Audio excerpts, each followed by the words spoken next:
churches provide so many bufferings in various ways that can help a kid who's going through a parental divorce really kind of shift their traumatic experience down. Or a kid who's experiencing cyberbullying, shift that down, right? It goes down a level. These are some things about trauma. A lot of it's from Vanderkolk, but there's lots of stuff out there. And when I talk about trauma and adversity, I'm using the term in a general way, but I'm also really talking about that toxic level. The quotes really kind of focus on the toxic level. There's a video that we don't have time to share today, but has anyone heard of Michaela DePrince? She's this woman who grew up in Sierra Leone in an orphanage, and she has vitiligo, which is like a skin, just like spots on your skin. But again, like we wouldn't really consider it like a disability in the United States anymore, but there she was like cursed. That's what they thought. So she just really talks about, before she, long story short, she's adopted, and now she's like a prima ballerina in the Netherlands, and she's like doing stuff with Beyonce, and so she's like this amazing story. But she talks about at 4 years old that she remembers being suicidal, that like, I just want to die. And I think a lot of times we're like, well, can kids really be suicidal?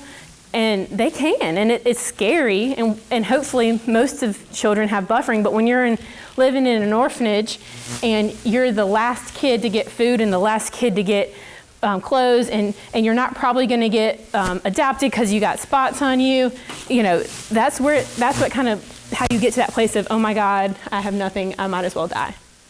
And so that's really what toxic stress can do to people. It doesn't always do that to people, but what it can do to people, really that lack of buffering sends people usually to that space, which is scary. I wanted just to mention this, as we talk about the work that you guys are doing here.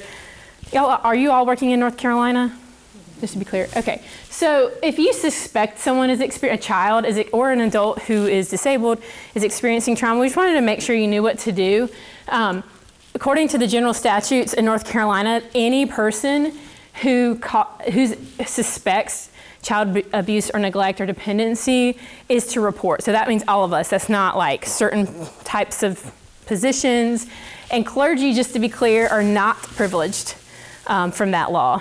So that means all of us as North Carolina citizens are responsible to report that. You're not, and our goal, and we talk about this with our staff internally, is not to investigate it. If we suspect it, we should report it. We can go into this a lot more detail. I think that maybe if y'all feel the need to have more training around this, we can. But I just want to make you aware that people can be charged with a misdemeanor for not reporting something that they know. And you would report that to the county Department of Social Services where the child is living. So one of the weird things about our state is that each county runs DSS a little bit differently. So I can tell you what Forsyth does, but if you live in Wake, or if you live in Davie, or if you live in Davidson, it's going to be slightly different. And sometimes we're like, how did that not get screened in as abuse? Well, that's not our job. Our job is just to report it, and you can continue reporting it. One thing to know is that you, as a reporter, it is confidential who has reported it. I also just like to kind of invite people, this is just my perspective, is that when you call and has anyone made a CPS report or an adult protective? Some of you, okay. It's scary to do, but that's just usually more about you. The person on the other end has been taking reports all day. And so I did that in my social work internship when I was working at Forsyth DSS. Not to like say it's not serious, but they're used to having people call. I just invite folks to kind of share just what you need to share. You don't need to go into like a huge long, well, I've known these people for 15 years, like let me tell you all the backstory. Like you just need to tell the suspected abuse or neglect to them, and then they will investigate it. Because technically they cannot tell the person you're reporting on, the guardian or this caretaker, who made the report. But when you tell all this stuff that only you know, they will figure it out. And so if that's important to you, then you may not want to tell anything besides what you just know that's a concern for safety. And I generally, we don't have to go into all the details, but we can talk more about that afterwards if anyone has any questions. But I just want to make sure folks have this information. Yeah. When the person that's been reported moves to a different county, does the whole process start over?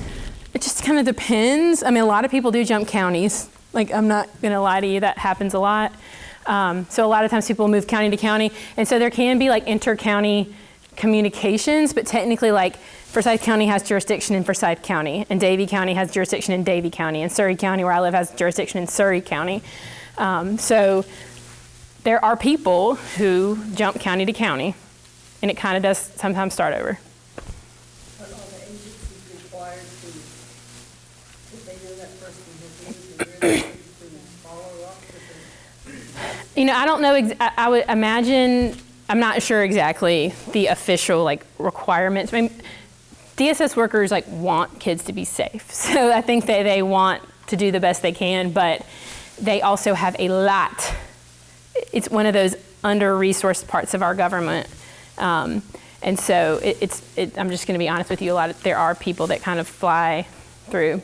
They'll be in Yadkin, and they'll be in Surrey, and then they'll be in Forsyth. Well, and doing that is so they can't be found. So they're not going to be letting everybody know where they are, I wouldn't think. Yeah, so I mean, usually if their kids are in school, they're going to get found again. But so it's definitely it's an issue. But I just like to let people know it's not your job to investigate it. Just because someone's told you that, and like clergy privilege does not mean that you can't tell it. That you should tell it actually out of the safety of that child.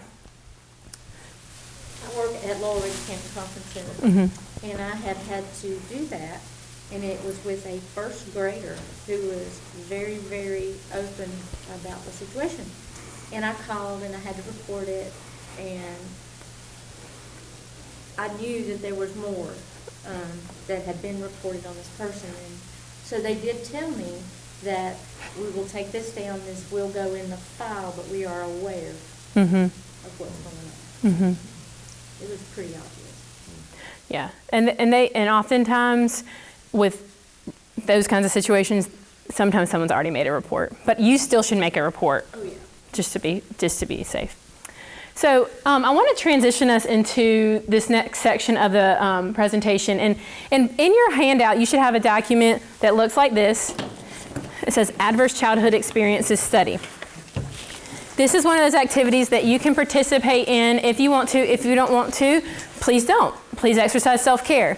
But I want to invite you to, I'm going to play a video, and while we're playing the video, this is the Adverse Childhood Experiences Questionnaire. Has anyone heard it before? Probably the Bessel van der Kolk readers have heard it.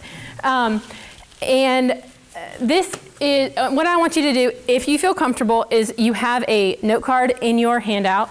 And if you could write your total score, not like I experienced parental divorce, but 1 or 0 or 9 or whatever it is, if you want to, and then I'm going to ask Ruth to come around and collect those, and we're going to average what our average ACE score in the room is, and we'll look at the range we have.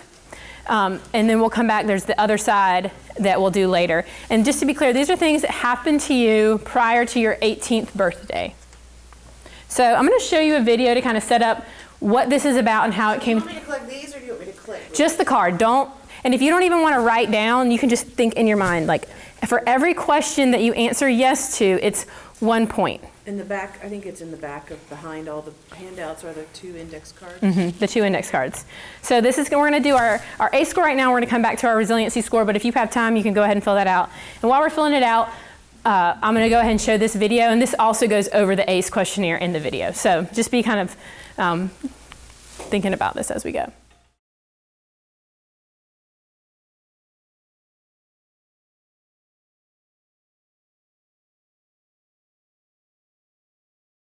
So that video is a trailer for a larger documentary called Resilience. And I don't know, has anyone seen Resilience, the full documentary? It's really great. So if you have an opportunity to screen it, I highly recommend it.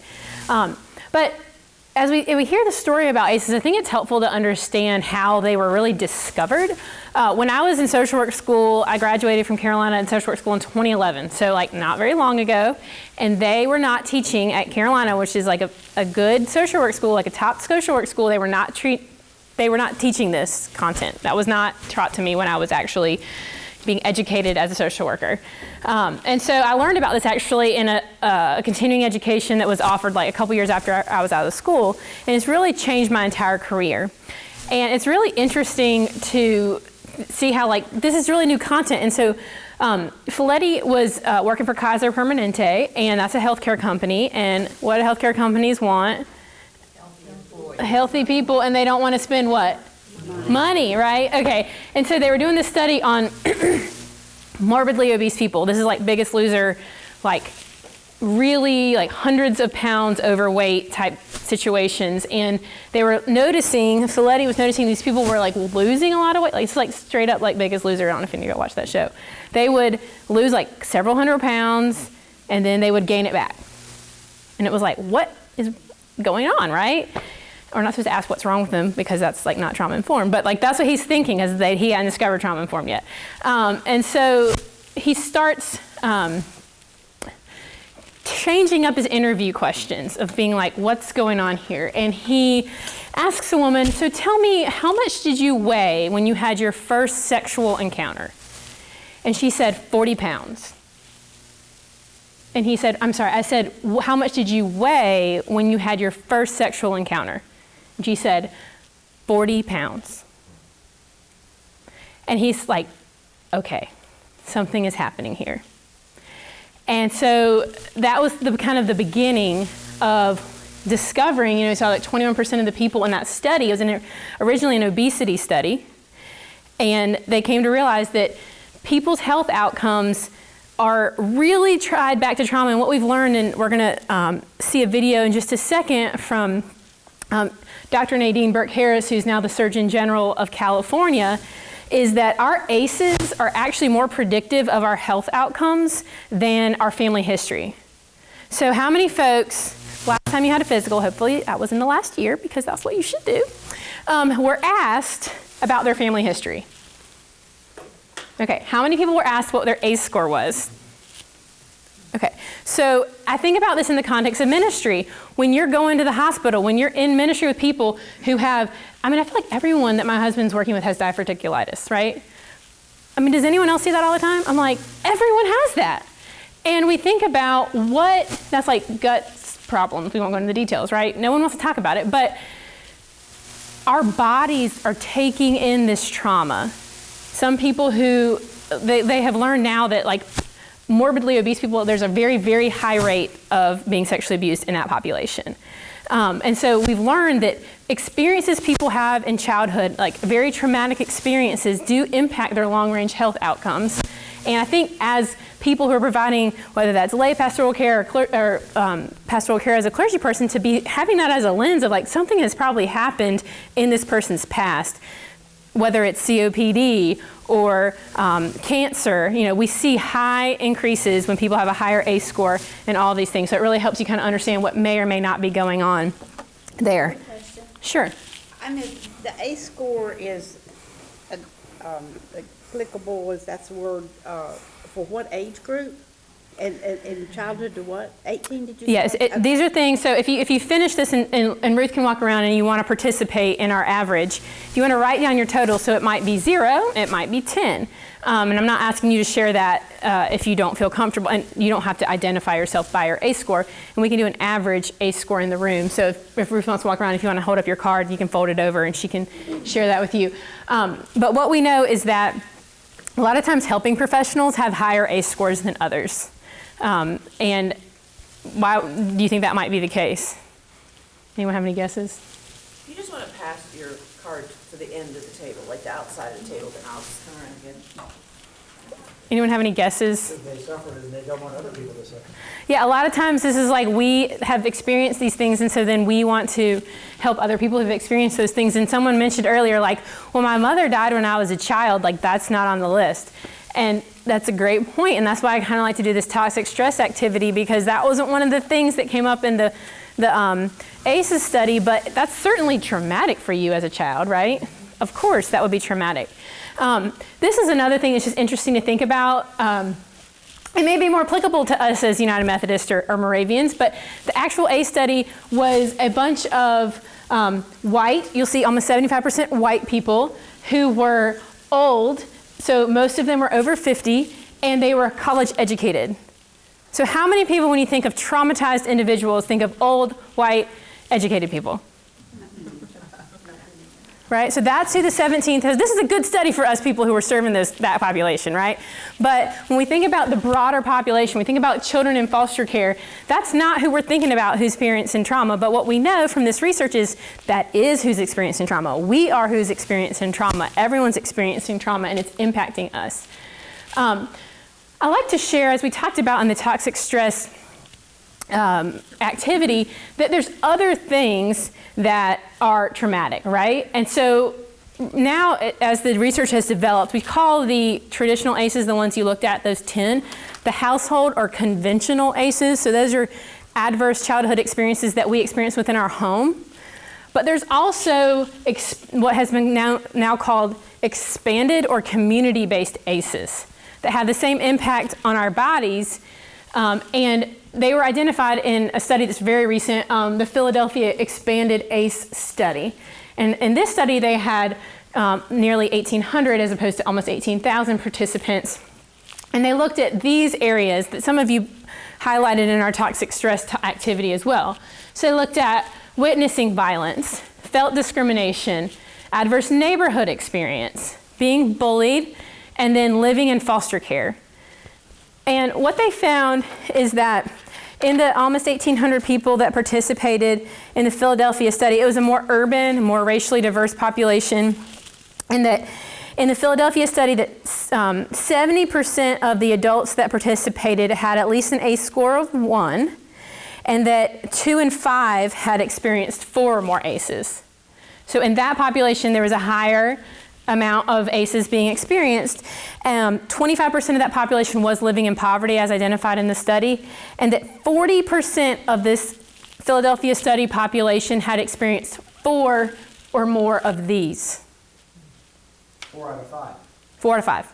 They asked 5 questions. So they basically did 15 questions. So they did the traditional household ACEs and then these 5, and that, 40% of them had experienced almost all of them. So we think about working with kids, that these are things that are real. And you talked about, with cyberbullying, most of us, even the younger people in this room, didn't grow up with like the way that cyberbullying has happened now. And as adults, it's almost hard for us to even help because we don't know what it's like. Like it's, when I went home, it stopped because I didn't have a cell phone, there was no social media, and now it's a constant exposure to toxic stress that, it's really hard to buffer against that besides like just taking it away, which is kind of the only way to do it in some ways, but that's not what this training's about. So we think about the expanded ACEs and the impact on folks. Any quick questions? I'm gonna jump into the brain work. Is there research in different cultures or countries or continents around this? Is some of this cultural? I'm thinking less about what happens, but our response and the resilience factor. That's a great question. I think that I don't know about a lot of. I was actually in a study or a training last week about racism and racial trauma, and I asked a similar question to that. I'm like, well, tell me about what is I seeing in like predominantly black countries or predominantly Hispanic countries, like where there aren't as many white people. And he's like, I really wish that we thought enough of those countries to do studies there, but we just don't. Unfortunately. And I mean, I'm not a researcher, I'm a practitioner, but this was a actual researcher, and he was talking about there just aren't as many studies, so I'm not aware of, there may be some, I'm not aware of them. I think that's a great question. I would imagine that in some more collectivist countries, the thing that we know that impacts the change between tolerable and toxic stress is we all are the caregivers to these children, right? And so you see some of that buffering. I mean, that's just me thinking anecdotally, that's not based on any research, but I mean, I think that in the United States, we just kind of segregate ourselves from one another. Even if we're like living in an apartment complex on top of each other, we don't actually have the buffering part. So I don't really know. I think that's a great question. I would say that probably based on what I know about the research, that the toxic stress things would impact your body the same way, but the buffering social pieces, I think that's a great question, kind of as a collectivist culture versus an individualist culture, but we'll kind of have to see what comes out. That's a great question. So these things we learn about trauma, we learn about ACEs, and I'm I'm going to share, this is Dr. Nadine Burke-Harris. She's amazing. And she talks a little bit, this is a TED Talk that is on your list of, it's about 15, 20 minute TED Talk. Highly recommend you listen to the whole thing. We're just going to watch a small snippet. And the snippet that we're going to watch here really kind of introduces us to, so we know these things happen, but what does that mean, and why does that actually like change stuff for us physiologically? Yeah. Can I ask a question before we do this? Yeah. Because I think that I can't remember what the itinerary is, but it feels like we might be shifting a little bit here. So one question I have is, as we look at ACE and as we just look at trauma-informed care in general, some of the organizations I work with started to notice that we were identifying traumatic experiences and giving name to that, helping to verbalize that. But we were struggling to find language that moved beyond that too. So we ended up saying, oh yeah, like this is it. You've gone through this, or they identify, I've gone through this. And so they're walking away with a new label that's clarifying, but it's also crippling a little bit too, it feels.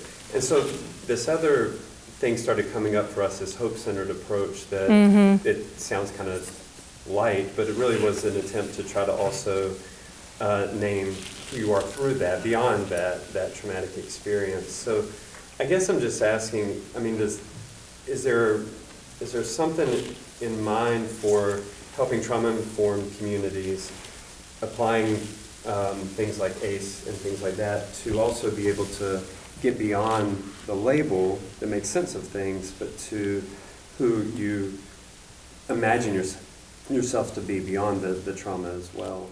Yeah, absolutely. Yeah. And that's actually my last thing that I want to talk about is resiliency, and we're going to talk about, and I would say, like, I'm so glad that, strengths-based approach, what's it called? Healing-centered engagement, like that's like kind of what you're talking about, and that's a lot of the resiliency work. And so that's where just to be honest with you, kind of based on what we had talked about to do this presentation, we are going to be like sort of a little heavy on the trauma side, just because if people don't know that science, it's hard to you don't want to only, I mean, you could just stay in the resiliency piece, but it helps to kind of know what's going on in the trauma space. But I absolutely agree with you that I think that our approach and where we have continued, I talk about kind of the evolution of the question. There's a slide later in the PowerPoint about, we used to ask, before we even knew about this stuff, what's wrong with this person?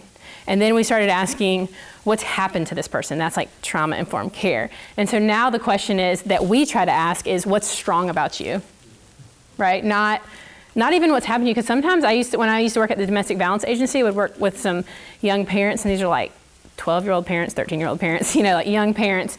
And, even asking them what happened to them, they like want to give you the middle finger, right? But when you ask them like, what's strong about you? I remember there was a story of a young woman.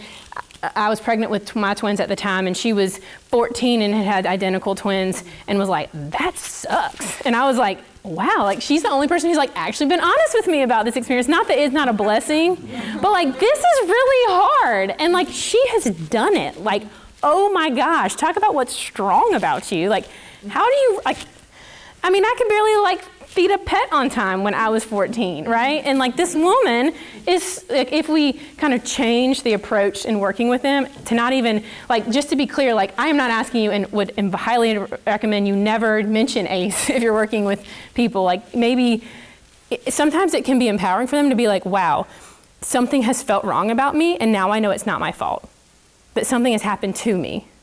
But I think to like take it to the next level and be like, but you have so many strengths and you have been able to overcome. And a lot of times people, I had a clergy person that I was in a training with, and he was like, I have the ACE score of 10. How did I live? Like he was like very stressed out by that. And so if you flip over your sheet just to kind of go where you are per your question, that's why I always like to balance it with the resiliency score. And if you guys want to look at that, you'll notice like there's some things in that screener that was developed by some practitioners, and it's intended to be a like a study-based thing. It's more of intended to be like a therapeutic tool of like, wow, like I had a youth pastor that really cared about me. Or, someone set some rules up for me. I might have hated them, but like those were things that helped me be resilient. And then this is what I'm being able to take into that next space. So I appreciate your question. I don't know if that was adequate response. And I didn't mean to jump ahead on that. No, I think that's really important for us to balance that. So we'll do a quick listen to Nadine Burke-Harris, and then I'll kind of go quickly through our brain work, and we'll get into resilience.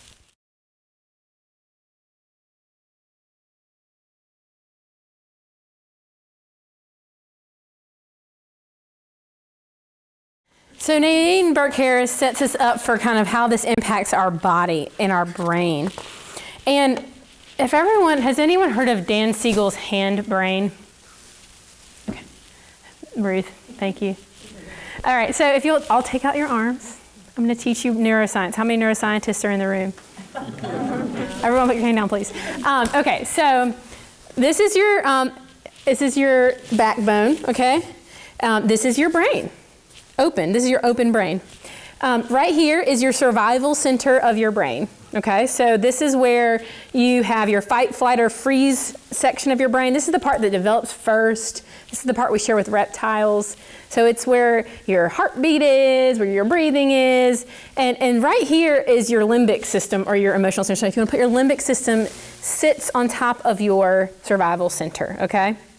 So if you think about your limbic system, it's where you experience emotions, and it sits right on top of that fight, flight, or freeze. So I think about how many of you, in hopefully a great youth group activity, have like put Mentos in like soda, right? Okay, so like when your emotions do the Mentos and soda image, it sends you into this fight, flight, or freeze response because your emotional center is right on top of your survival center, okay?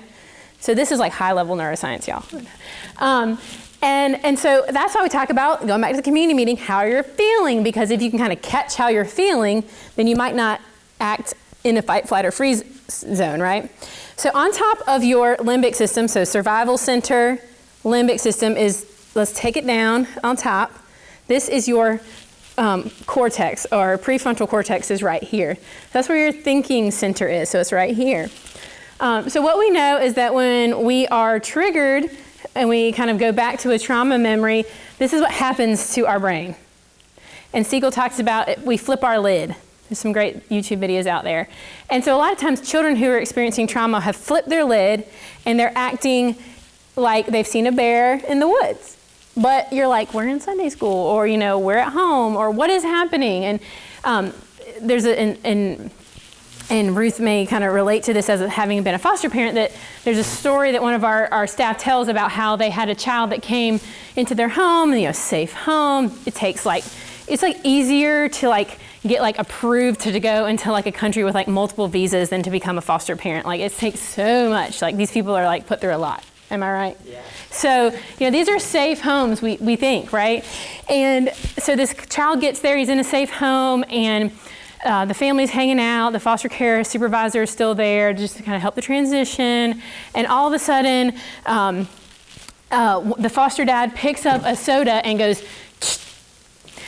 opens the soda, and the kid just runs to the corner, locks himself in a closet, and everyone's like, what has just happened? What do you think might have happened? Beer opening, right? So your trauma memories are stored kind of in the same zone as your emotional center. And so I won't go into all the brain science, the nuclear compass, there's going to be a test at the end, by the way. I'm just kidding. And so it's sent them right into this flipped lid place, okay? And that's what happens sometimes with our brain on trauma. So we think about how the ways that our brain really is impacted and things change. This is a scan of a healthy brain and an abused brain. And if you look at the brain from this area, the center of the brain is really where the limbic system is, the front is where the prefrontal cortex is, and the back is where the survival center is. And so what do you notice between the healthy brain and the abused brain? The activities in the survival center. Right, so in our abused brain, the survival center is what's lit up. And what's not lit up? The limbic system, so they don't know how they're feeling. So sometimes when you talk to someone who's experienced trauma, you might say, how are you feeling? And they're like, I don't know. And they're probably 100% true with that, and that's probably the most concerning answer, right? Because that means this part of their brain is not functioning currently. And so, again, it goes back to kind of why we practice how we feel, because that really rewires that section of your brain. And when we do trauma work and therapy, we really try to bring that part of the brain back to life. And especially with children, it's really amazing how these things can come back together. Here's a brain scan of a child who's experienced extreme neglect. And so this is a 3-year-old child. They're both 3-year-old children. What do you notice? Size, right? You don't have to be a neuroscientist to figure that one out. And what else do you notice between, like, in the middle?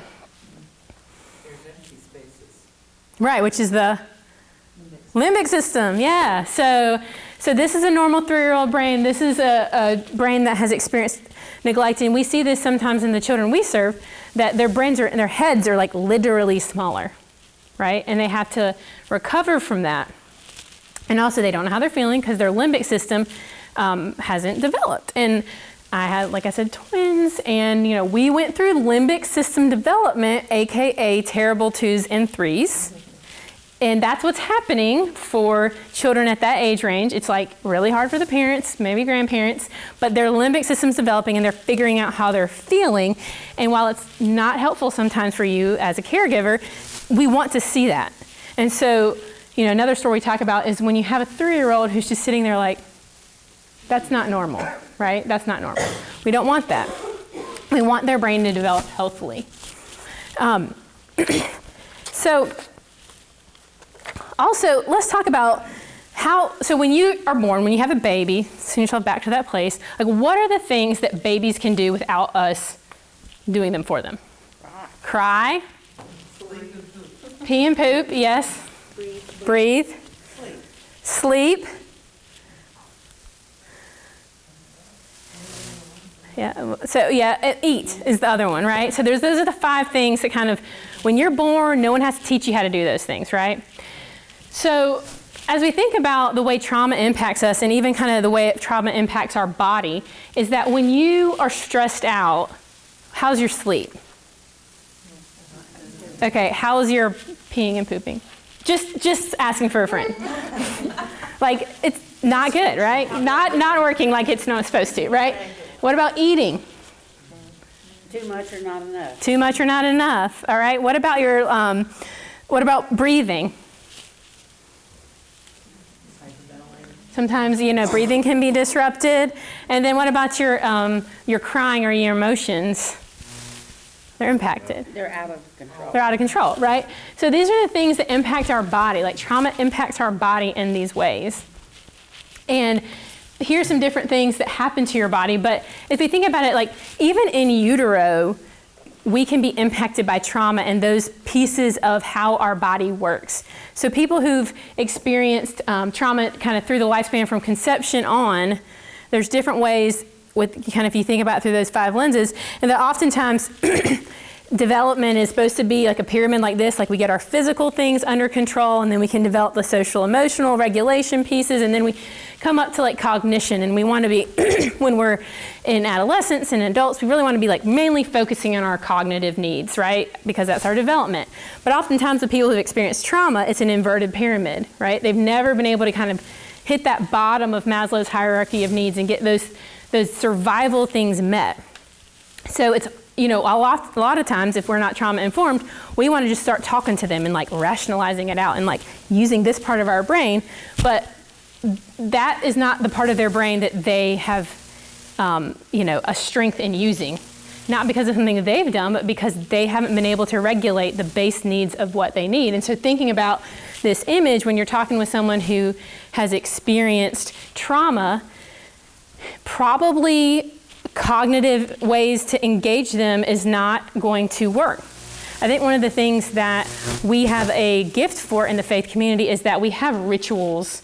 We have non-direct verbal ways of offering healing to people that may be more useful to someone who has their lid flipped or who has just, because of what they've experienced, their cognitive abilities have been impacted.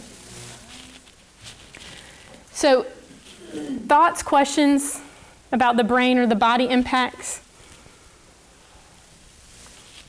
Just a comment, we do a big community meal once a month up in Mount Airy. Okay. And I'm noticing how that audience understands messaging or doesn't. You know, like the congregation itself is like, well, they understand, this is making so much more sense. Okay. When I'm more Hey. aware of somebody who's lived their whole life in a trauma deal, they're appreciative to be there, but you think you're being clear, and it's like, can't hear what you're saying, can't process what you're saying. Right, Or absolutely. I'm processing it differently. Yes, absolutely. Thank you for sharing that. So, yeah, thinking about like a lot of times, those of us who haven't had a highly traumatized, or maybe if we've had trauma, we've had buffering, even preaching in itself, like you have to be able to think to understand preaching, right? And so sometimes like non-verbal based worship helps people because they don't have to think about it. They can just experience in other parts of their brain. And that how can we make our worship trauma informed, not only overtly, but implicitly. Yes. So maybe you just did, but if you could elaborate more on what it is that worship and its traditions or its rituals, how does that connect in a way that the absence of it doesn't connect? I guess this is just my personal perspective, and so it's not like, I mean, I guess from like a therapist perspective, so I actually prefer talk therapy. Like that's my preferred modality. Like I like working with adults. I like people who have cognitive function like at a high level, right? So that is what I prefer to provide. But if I have a client who's experienced a lot of trauma, I'm gonna have to go to more like a mindfulness-based meditative practice where we're not talking about what has happened. We are just like breathing and we are maybe using our body. So I think about through the context of worship, and I talked about how music was like the connection between our traditions in some ways. So sometimes music, with words or without, can be really healing to people because it's the experience of maybe even dancing and releasing from your body. A lot of times we do, from a therapy perspective, we might do like, hey, focus on this part of your body or stretch this part of your body. I think even silence is really therapeutic. So using silence in worship is a lot of people, particularly in high conflict environments, they can't get silence. Some people, silence is stressful to them, but for some people, silence is really therapeutic. So creating, when you're creating space in a prayer to be like, we say like, oh, we're having silence, and then we play music in the background or we have a soloist. But like silence, and you guys got to know your communities better than me, but I would say like silence. I think sometimes rote things are like the Lord's Prayer, like they're not thinking about what they're saying in the Lord's Prayer, but they're feeling healing through that. And I don't know, do y'all say the Lord's Prayer? Is that like a thing that is said in the tradition? Okay, I was like, am I saying something that I don't do? Or like the Apostles' Creed, even, something that kind of comes back to someone and they feel safe in the ritual of it. I think there's lots of probably different things. Again, I'm not as, I don't know as much about how y'all worship, but there's things that feel safe to people in the context of worship that aren't focused on like thinking about what someone is saying to me and processing it. Storytelling and preaching. Yeah. Something that lights up the limbic system, connects with people's emotions. Right. Yeah. Using more like, so using stories, if that kind of, sometimes people can connect to that more than like a theological treatise, of course, but, all of us maybe can do that. But, I think about even just like the other things you can do with lighting or with different things like that. Singing familiar hymns. Yes. Does corporate confession and absolution of sin fit into there anywhere? I think it probably could. I mean, I think just, there's lots. I think all of worship really is a resiliency factor. So yeah, you can be creative in that. So I wanted to invite you, as we're moving into resiliency, if you haven't already, to turn over your resilience questionnaire. And that's out of a 14-point scale. And these are, it kind of has 2 prompts on it, but I want you to mainly think about what was present in your life before you were 18. So to kind of think about, okay, if your ACE score was whatever, what were the things that were happening on the buffering side, kind of to parallel whatever you might have been experiencing as a child. So kind of count up for yourself, what is your total resiliency score?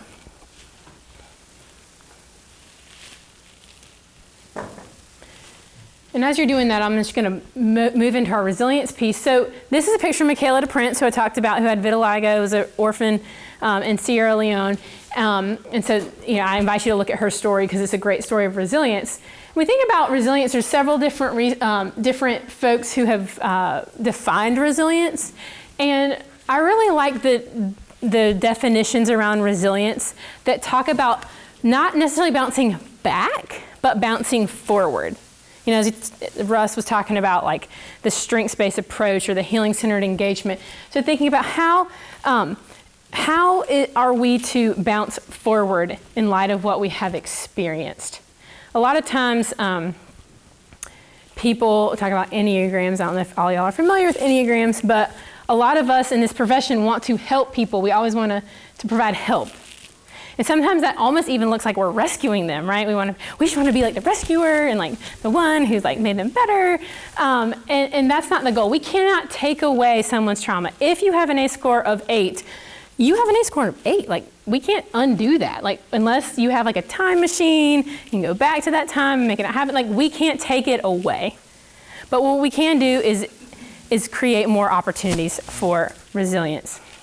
So if you want to participate and you want to send your cards to the end, we'll look at our average resilience score. And this is what I was referencing earlier. So we had our question change. So we really want to focus as we think about healing from trauma, not just on that ACE score, like, oh gosh, you know, we have an average ACE of 1.77, but you know, what is our average resiliency score? What are the things that are strong about people? What are the things that are strong about our tradition that can help us be resilient?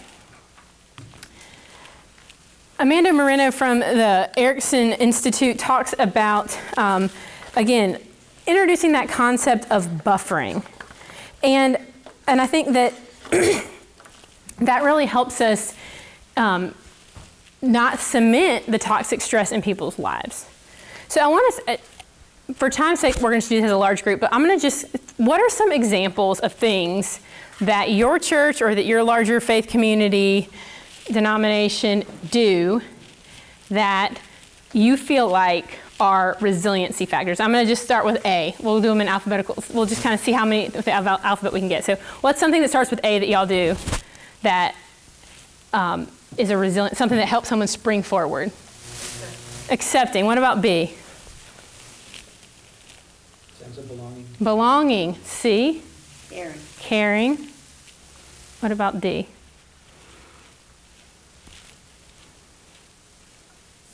Dependability. Dependability. Okay. What about E? Empathy. What about F? Gathering. Oh, gathering is G. F? Anyone do F? Did I do F already? Fellowship. Okay. So I won't make us go through the whole alphabet, but as you think about just kind of what are the things that we do that buffer, that help people buffer? A lot of times we do these activities, we think about the social values. There's, again, podcast. 99% Invisible is a podcast out there. Anyone heard of it? But anyways, they talk about how a lot of young people have moved away from religion, right? We know that. We're all talking about how are we going to reach this next generation. But what we know in the research is that they're people who are nuns or atheists or agnostic, they don't have any religious tie, they are still looking for resiliency factors that our communities provide them. So they still want fellowship. They still want belonging. They still want caring, so they might do that through other ways. And so these are the things that we do already as a faith community that help mitigate against the impacts of childhood trauma or the trauma that we experience ongoingly. So questions, thoughts? All right, while we're getting this, our average resilience score, I'm going to use these folks' chart paper. So as you talked about trauma, okay, we have our how many physicists are in the room? Anyone? Okay, great, thanks. So we have our what is this called? Fulcrum. Had to Google it first time I trained this. Okay, so this is the fulcrum. Has anyone been in a high school science class and you've had the skinniest kid in the class balance off a bus? You've been that? You kind of know the concept. You know what I'm talking about? So how does that happen? How do they do that? You move the fulcrum. You move the fulcrum, right? Okay, so if this is our ACE score, in order to help someone balance themselves, what we do is we move the fulcrum, right? So we're moving it closer by doing resiliency factors, okay? So we're able, it's not that we can continue to like pound stuff on the other end necessarily, or even say like, oh, we're gonna take that away from you. That's not what we're trying to do, but we're trying to, through resiliency, through the things that you already do as a faith community, through being mindful of, hey, now I know these things about trauma, so maybe I can slightly, you were talking about, Neil, like, okay, now I know these few things, so maybe I can do a few slight variations on what I already am doing to move the fulcrum, right? And ultimately, you probably are not going to have the knowledge, and I don't even know if you would need the knowledge to know what the ACE score is in your room, like when you're preaching or when you're providing services. But ultimately, what you can assume is that there are some, right?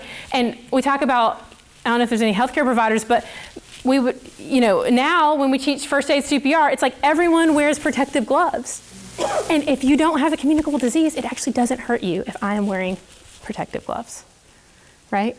Like if I'm wearing gloves, like that's cool, no matter if you have something or if you don't have something. And so when we think about trauma, what we really invite you into is like kind of wearing your protective gloves no matter what. Because we can assume that those of us in this room, we have an average ACE score of 1.77 with a range of up to 5. So someone in here has experienced some trauma. And it's helpful for us just to be mindful that that's in the room, literally. So I think Ruth is ready with our average. We have an average resilience score of 12.15 with a range of 7 to 14. So thoughts, reactions, as you think about those two.